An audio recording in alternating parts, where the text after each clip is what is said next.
I just had to let you know you're.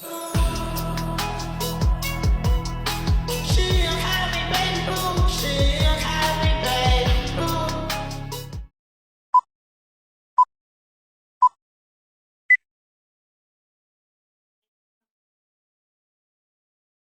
Saya Adia Harnov dengan NIM 2401100091 dari kelas 24 MLD Prodi Pendidikan Informatika. Pada kesempatan kali ini, saya akan menjelaskan materi tentang CSS atau Cascading Style Sheet, mulai dari pengertian, struktur, aturan penulisan, hingga konsep box model. Pengertian CSS. CSS atau Cascading Style Sheet adalah teknologi yang digunakan untuk memperindah tampilan halaman website. Dengan CSS, kita dapat mengatur warna, ukuran teks, jarak, dan tampilan keseluruhan dari sebuah website. Nah, CSS juga telah distandarisasi oleh W3C atau World Wide Web Consortium, sehingga dapat digunakan di berbagai web browser. Yang kedua ada struktur CSS. Secara umum, CSS terdiri dari 3 bagian utama, yaitu selector, property, dan value. Bentuk umumnya adalah selector, property, value.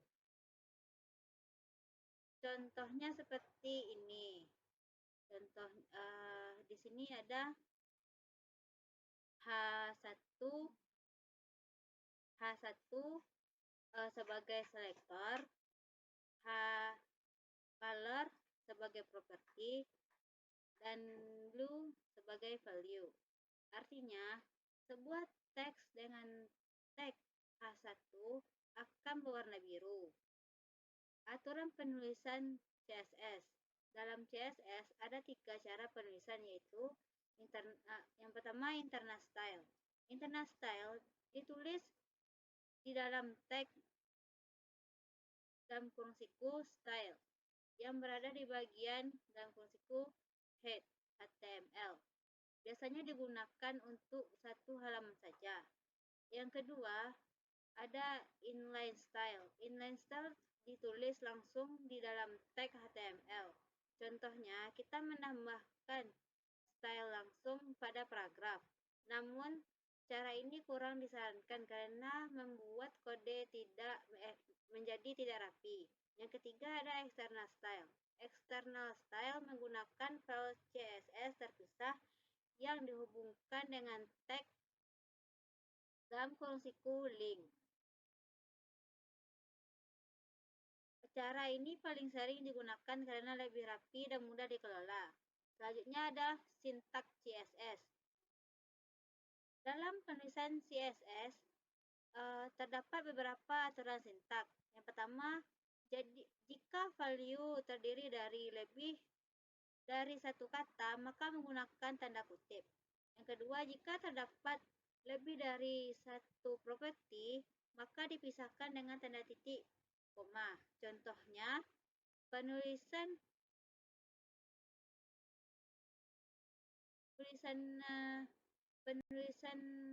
juga bisa dibuat ke bawah agar lebih mudah dibaca.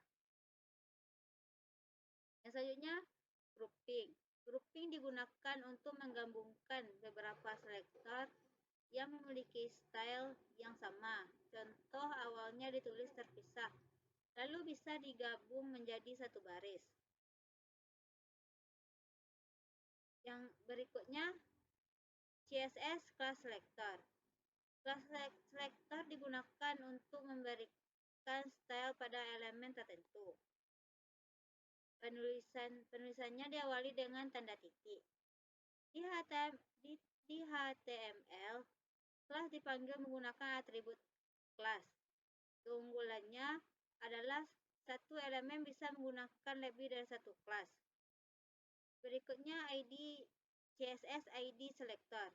ID Selector digunakan untuk memberikan style pada satu elemen yang bersifat unik. Penulisannya diawali dengan tanda pagar. Berbeda dengan kelas, ID hanya boleh digunakan satu kali dalam satu halaman. Berikutnya ada CSS Dimension. CSS Dimension digunakan untuk mengatur ukuran elemen. Properti yang sering digunakan adalah width untuk lebar, height untuk tinggi. Berikutnya ada CSS Padding. Padding digunakan untuk mengatur jarak antara isi elemen dengan border. Padding bisa diatur semua sisi atau per sisi, seperti atas, kanan, bawah, dan kiri. Selanjutnya ada CSS Float. Float digunakan untuk mengatur posisi elemen agar berada di kiri atau kanan. Berikutnya ada CSS Box Model. Box Model adalah konsep dasar dalam CSS yang menjelaskan bahwa setiap elemen berbentuk kotak, terdiri dari konten, padding, border, dan margin. Selanjutnya ada closing.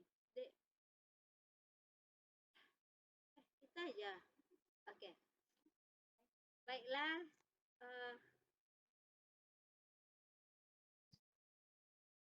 Demikian penjelasan saya mengenai CSS, mulai dari pengertian, struktur, aturan, penulisan, hingga box model. Semoga penjelasan ini dapat membantu dalam memahami dasar-dasar CSS. Terima kasih atas perhatian. Saya akhiri. Assalamualaikum warahmatullahi wabarakatuh. I just had to let you know you're